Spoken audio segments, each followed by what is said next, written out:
اعوذ باللہ من الشیطان الرجیم۔ پناہ مانگتا ہوں میں اللہ کی شیطان مردود کے شر سے۔ الذین ينفقون اموالهم باللیل والنہار سرا وعلانیة فلهم اجرهم عند ربهم ولا خوف علیہم ولا هم يحزنون۔ جو لوگ دن رات اپنا مال خفیہ اور اعلانیہ خرچ کرتے ہیں ان کے لیے ان کے رب کے پاس اجر ہے، انہیں نہ کوئی خوف ہوگا اور نہ وہ غمگین ہوں گے۔ حاشیہ نمبر 309۔ ہجرت کے بعد امت مسلمہ کو سخت قسم کی اقتصادی بدحالی کا سامنا تو تھا ہی کہ تھوڑے ہی عرصہ کے بعد حق و باطل کی کشمکش قتال کے مرحلہ میں داخل ہو گئی، جس سے صورتحال اور بھی شدید ہو گئی۔ لہٰذا مومنوں کو اللہ کی راہ میں بے دریغ مال لگانے کی ترغیب دی گئی تاکہ غربت و افلاس کا مقابلہ بھی کیا جا سکے اور جنگ کے لیے ساز و سامان اور سواری کا بھی انتظام ہو سکے۔ اسلام کی نظر میں وہ لوگ خوش نصیب ہیں اور قابل رشک ہیں جن کو اللہ تعالیٰ مال دے اور وہ دنوں رات بے دریغ اللہ کی راہ میں مال خرچ کرنے میں لگ جائیں۔ صحابہ کرام رضی اللہ عنہم پوری طرح ان آیات کے مصداق ثابت ہوئے، اور ان میں ابو بکر صدیق، عمر بن خطاب، عثمان بن عفان، عبد الرحمن بن عوف رضی اللہ عنہم وغیرہ کو امتیازی مقام حاصل ہے۔ الذين يأكلون الربا لا يقومون إلا كما يقوم الذي يتخبطه الشيطان من المس ذلك بأنهم قالوا إنما البيع مثل الربا وأحل الله البيع وحرم الربا فمن جاءه موعظة من ربه فانتهى فله ما سلف وأمره إلى الله ومن عاد فأولئك أصحاب النار هم فيها خالدون۔ جو لوگ سود کھاتے ہیں وہ قیامت کے دن اس شخص کی طرح کھڑے ہوں گے جسے شیطان چھو کر خپتی بنا دیتا ہے، یہ اس لیے کہ وہ کہتے ہیں کہ تجارت بھی سود ہی کی طرح ہے، حالانکہ اللہ تعالیٰ نے تجارت کو تو حلال قرار دیا ہے اور سود کو حرام کیا ہے۔ پھر جس کے پاس اس کے رب کی نصیحت آ گئی اور وہ سود خوری سے باز آ گیا تو جو کچھ اس نے پہلے لے لیا وہ اسی کا ہے، اس کا معاملہ اللہ کے حوالے ہے۔ لیکن جس نے پھر سود لیا تو ایسے ہی لوگ جہنمی ہیں، وہ ہمیشہ اس میں رہیں گے۔ حاشیہ نمبر 310۔ ربا کے لغوی معنی تو اضافے یا زیادتی کی ہیں، لیکن اصطلاحاً یہ لفظ سود کے معنی میں استعمال ہوتا ہے، یعنی وہ اضافی مال یا رقم جو قرض دار سے اصل کے علاوہ وصول کی جائے۔ اس آیت میں سود خور کی نفسیاتی کیفیت کی تصویر کشی کی گئی ہے۔ دراصل آخرت سے غافل انسان جب مال کی شدید محبت میں گرفتار ہو جاتا ہے تو مال و زر میں اضافہ کرنا اس کی زندگی کا مقصد بن کر رہ جاتا ہے۔ پھر مال و متاع جتنا زیادہ بڑھتا ہے اتنی ہی اس کی حرص و طمع بڑھتی رہتی ہے اور ہر جائز و ناجائز طریقے سے مال حاصل کرنے اور جمع کرنے میں لگا رہتا ہے، یہاں تک کہ موت سے ہمکنار ہو کر قبر میں اتر جاتا ہے۔ بحوالہ سورۃ التکاثر آیات نمبر 1 اور 2۔ یہ بد نصیب جس مال کے حصول میں سختیاں جھیلتا ہے اس کو اپنی اور اہل و عیال کی ضروریات پر خرچ کرنے میں بخل کرتا ہے، بالفاظ دیگر اس کو اپنی جان اور گھر والوں سے بھی زیادہ مال سے محبت ہو جاتی ہے، یہاں تک کہ خود غرضی، زر پرستی اور حصول مال کی دوڑ اس کو خبتی یا دیوانہ بنا دیتی ہے اور وہ اسی حال میں مر جاتا ہے، پھر اسی حال میں اٹھا کھڑا کیا جائے گا۔ یہ بات بھی قابل ذکر ہے کہ شیطان کو وسوسہ اندازی کے ذریعے انسانی خیالات پر اثر انداز ہونے کی کسی حد تک چھوٹ دی گئی ہے، چنانچہ قرآن میں متعدد مقامات پر شیطانی محرکات کا ذکر ہے۔ مثلا شیطان نے ڈگمگا دیا، بحوالہ سورہ آل عمران آیت نمبر 155، شیطان نے بھلا دیا، بحوالہ سورہ یوسف آیت نمبر 42 وغیرہ۔ یہاں یہ بات ذہن نشین کر لی جائے کہ قرآن و حدیث سے شیطانی وسوسہ اندازی سے خیالات پر اثر انداز ہونے ہی کا ثبوت ملتا ہے، اس سے زیادہ کی کوئی دلیل نہیں ملتی کہ وہ کسی کو بیماری میں مبتلا کر دے یا نفع و نقصان پہنچا دے۔ قرآن میں اس بات کو واضح کر دیا گیا ہے۔ سورہ ہجر میں شیطان کو مہلت دیتے ہوئے بتایا گیا کہ بلا شبہ میرے بندوں پر تیرا کوئی بس نہ چلے گا سوائے ان گمراہ لوگوں کے جو تیری پیروی کریں، بحوالہ سورۃ الحجر آیت نمبر 42۔ اور دوسری جگہ خود شیطان کا یہ اعتراف بیان کیا گیا کہ میرا تو تم پر کوئی زور نہ تھا سوائے اس کے کہ میں نے تمہیں دعوت دی اور تم نے اسے قبول کر لیا، بحوالہ سورہ ابراہیم آیت نمبر 22۔ حاشیہ نمبر 311۔ سودی کاروبار کو جائز قرار دینے کے لیے اس کے شائقین نے سودی لین دین کو تجارت قرار دے کر سود اور تجارت کا فرق ہی ختم کر دیا، جبکہ فی الواقع ان دونوں میں نمایاں فرق ہے۔ کاروبار کرنے والا تجارت میں مال بھی لگاتا ہے اور اپنی توانائیاں بھی صرف کرتا ہے، منافع حاصل کرنے اور کاروبار کو زیادہ سے زیادہ منافع بخش اور پائیدار بنانے کے لیے اپنی ذہنی صلاحیت کو پوری طرح بروئے کار لاتا ہے اور ہر طرح کی دوڑ دھوپ کرتا ہے، لیکن پھر بھی نفع کبھی کم اور کبھی زیادہ ہوتا رہتا ہے اور کبھی کبھی نقصان بھی ہو جاتا ہے۔ مضاربت کی بنیاد پر بھی جو کاروبار کرتے ہیں وہ بھی نفع نقصان میں شریک رہتے ہیں۔ بالفاظ دیگر کاروبار میں نفع نقصان کا امکان لازم و ملزوم ہے۔ اس کے برعکس سود پر قرض دینے والا مقررہ شرح پر سود لیتا ہے، اس کو نقصان کا کوئی خطرہ نہیں ہوتا اور اس کا سرمایہ محفوظ ہی رہتا ہے اور اس کو بغیر دوڑ دھوپ و مشقت کے مقررہ منافع ملتا رہتا ہے جس کا عذر انصاف اس کو حق نہیں ہوتا۔ اللہ تعالیٰ نے مال عطا کیا ہے تو اپنی اور اہل و عیال کی ضروریات سے زیادہ مال سے اللہ کی رضا اور اخروی اجر کا طالب ہو کر اسے حاجت مند انسانوں کی ضروریات پوری کرنا چاہیے۔ یہ بھی ایک معاشرتی تقاضا ہے، اس سے باہمی جذبہ اخوت و محبت کو فروغ ہوتا ہے۔ اس کے برعکس سودی کاروبار کرنے والے میں مال کی محبت، حرص و طمع اور سنگ دلی میں اضافہ ہوتا رہتا ہے۔ مال کے ذریعے مال بڑھانے کا زر پرستانہ رجحان فروغ پاتا ہے، دوسری طرف تنگ دست و نادار اور پریشان حال سے تو دیا ہوا مال حق ہوتے ہوئے بھی طلب کرنا مناسب نہیں معلوم ہوتا۔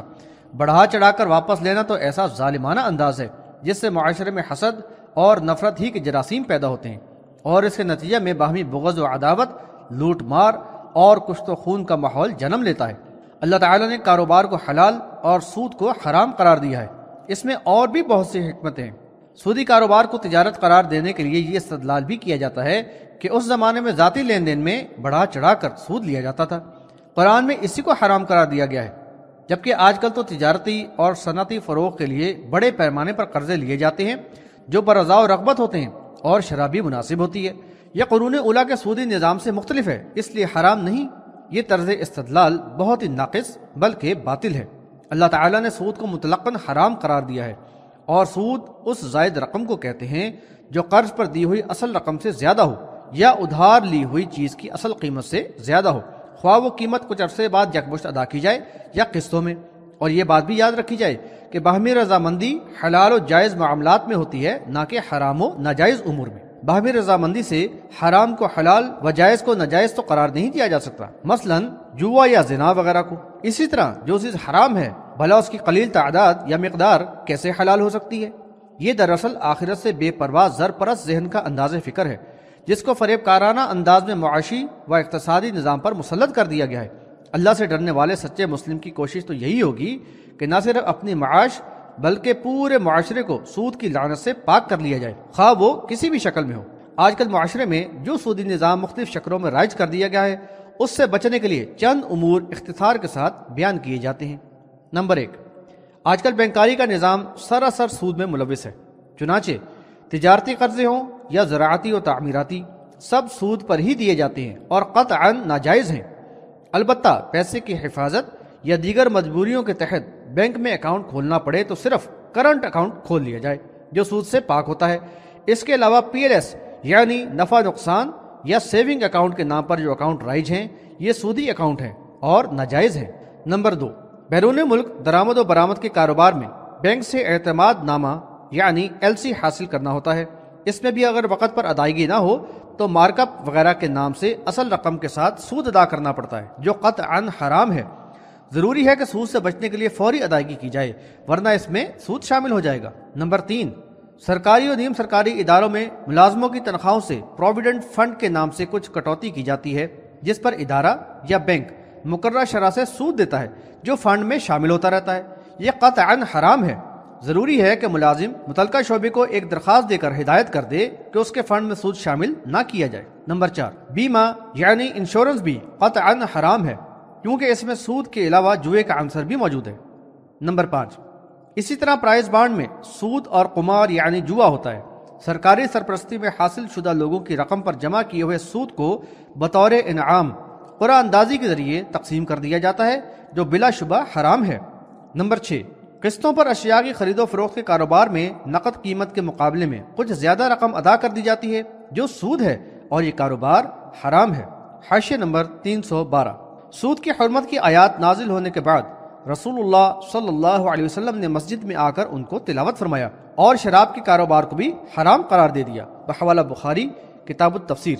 پھر اس کے بعد تو ایمان والوں پر سودی لین دین قطعی حرام ہو گیا، لیکن پہلے لیا ہوا واپس کرنا لازم قرار نہیں دیا گیا، اور اس کا معاملہ اللہ کے حوالے کر دیا گیا، وہ چاہے تو معاف فرما دے۔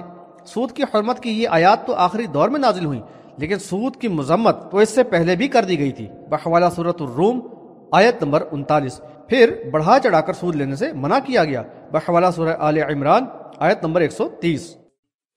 يمحق الله الربا ويربي الصدقات والله لا يحب كل كفار أثيم۔ اللہ سود کو مٹاتا اور صدقات کو بڑھاتا ہے، اللہ کسی ناشکرے گناہگار کو پسند نہیں کرتا۔ حاشیہ نمبر 313۔ بظاہر سودی لین دین میں مال بڑھتا ہوا نظر آتا ہے، لیکن فی الحقیقت یہ ہلاکت و بربادی کا سبب بنتا ہے۔ بلحاظ انجام تو یہ سراسر خسارہ ہے ہی، دنیا میں بھی سود خور خیر و برکت سے محروم رہتا ہے، اور حقیقی سکون اور اطمینان قلب اسے کبھی میسر نہیں ہوتا۔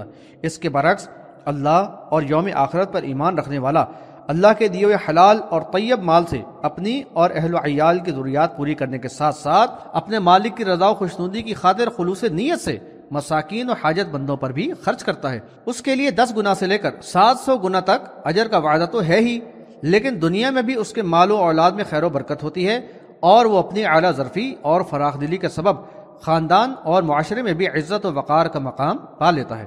اس کے علاوہ ایک دوسرا پہلو بھی قابل غور ہے۔ سودی لین دین میں سود خور کے اندر مالی محبت اور حرص و طمع میں جہاں اضافہ ہوتا ہے، وہاں بغیر محنت و مشقت مال کے ذریعے مال کو بڑھانے کے رجحان کو تقویت ملتی ہے، اور اس طرح معاشرے میں مادہ پرستانہ جراثیم سرایت کر جاتے ہیں، اور انسانی اوصاف کا قلاقبہ ہوتا رہتا ہے، اور ایسا معاشرہ جلد ہی روح بزوال ہو جاتا ہے۔ اس کے برعکس زکوٰۃ و صدقات کے نظام میں باہمی خلوص و محبت اور ہمدردی کے جذبات پروان چڑھتے ہیں، معذور و تنگ دست بھی اپنے پیروں پر کھڑے ہونے کے قابل ہو جاتے ہیں، اور سود سے پاک مالی تعاون و اشتراک کے ذریعے صنعت و کاروبار میں ترقی ہوتی ہے، اور ایک صالح باعزت و باوقار معاشرے کی تعمیر و تشکیل کی راہ کھل جاتی ہے۔ دراصل بعض لوگ یہ دیکھ کر غلط فہمی کا شکار ہو جاتے ہیں کہ سودی لین دین نے قرضوں کی سہولت بہم پہنچا کر کاروبار اور ٹیکنالوجی کے لیے میدان وسیع کر دیا ہے۔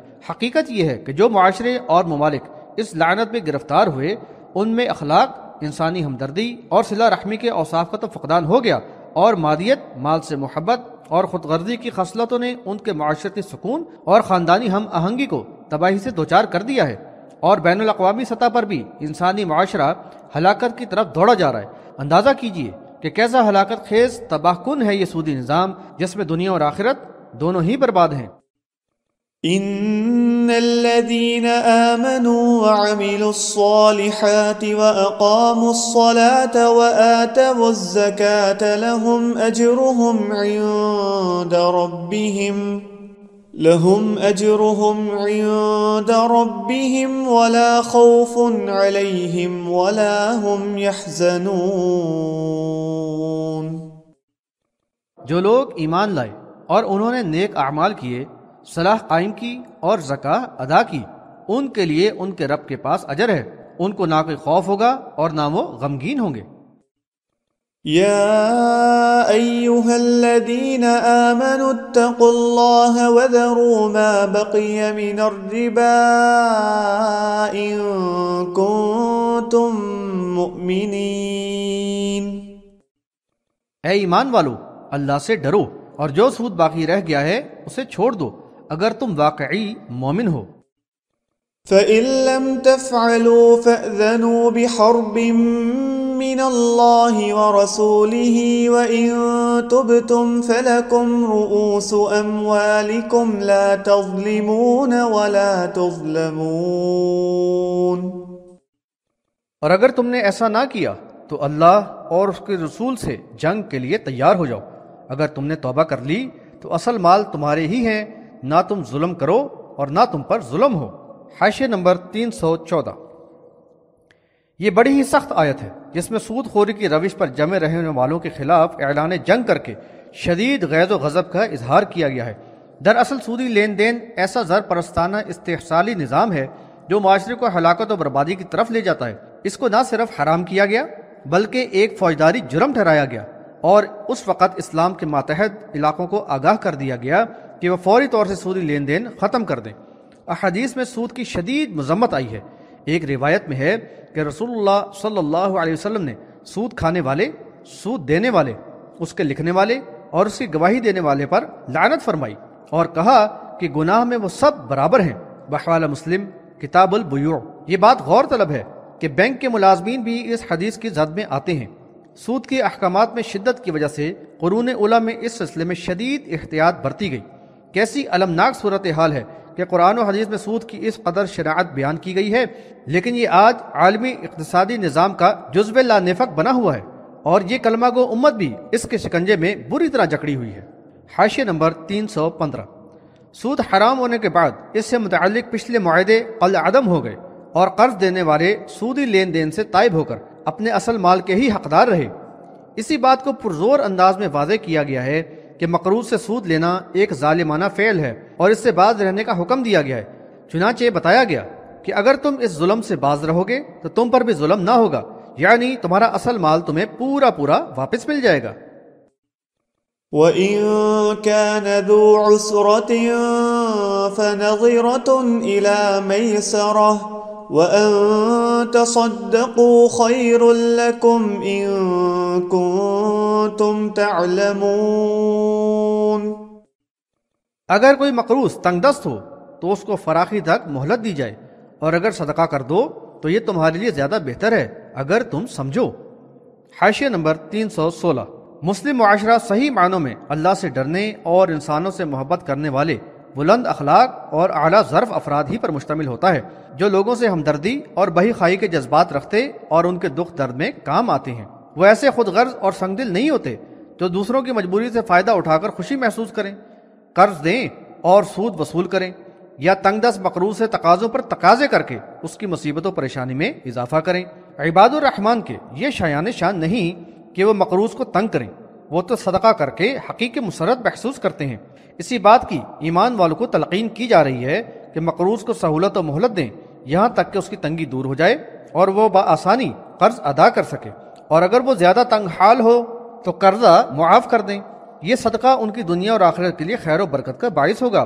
حذیفہ رضی اللہ عنہ سے روایت ہے کہ نبی صلی اللہ علیہ وسلم نے فرمایا کہ ایک شخص مر گیا تو اس سے پوچھا گیا کہ تیرا طرز عمل کیا تھا؟ تو اس نے جواب دیا کہ میں خرید و فروخت کرتا تھا، مالداروں کو مہلت دیتا اور تنگ دستوں کو معاف کر دیتا، چنانچہ اس کی مغفرت کر دی گئی۔ بحوالہ بخاری کتاب فی الاستقراض۔ وَاتَّقُوا يَوْمًا تُرْجَعُونَ فِيهِ إِلَى اللَّهِ ثُمَّ تُوَفَّى كُلُّ نَفْسٍ مَا كَسَبَتْ وَهُمْ لَا يُظْلَمُونَ۔ اس دن سے ڈرو جب تم اللہ کی طرف لوٹائے جاؤ گے، پھر ہر کسی کو اس کی کمائی کا پورا بدلہ مل جائے گا اور ان پر ظلم نہ ہوگا۔ حاشیہ نمبر 317۔ ایمان والوں کو یوم آخرت کی یاد دہانی کراتے ہوئے تقوی کی تلقین کی جا رہی ہے تاکہ وہ ذہن تیار ہوں جو اس پاکیزہ معاشی اور اقتصادی نظام کے تقاضوں سے پوری طرح ہم آہنگ ہو سکیں، ورنہ محض قانون نافذ کر دینے سے معاشرے کی اصلاح کر لینا ممکن نہیں ہوتا۔ لہذا پچھلی آیات کے تسلسل میں اس بات پر زور دیا جا رہا ہے کہ اس دنیا میں ہمیشہ نہیں رہنا، ایک نہ ایک دن سفر آخرت درپیش ہوگا اور پھر اللہ تعالیٰ کی بارگاہ میں حاضر ہو کر زندگی کا حساب دینا ہوگا۔ ابھی موقع ہے، آج اس مہلت عمل سے فائدہ اٹھا کر کل کی تیاری کر لو۔ اللہ کی رضا حاصل کرنے کے لیے جو کوشش کرو گے، جان و مال اس راہ میں لگاؤ گے، اس کا پورا پورا اجر وہاں پالو گے۔ صحیح بخاری میں عبداللہ ابن عباس رضی اللہ عنہما کا یہ قول ہے کہ یہ آخری آیت ہے جو نبی صلی اللہ علیہ وسلم پر نازل ہوئی۔ بحوالہ بخاری کتاب البیوع۔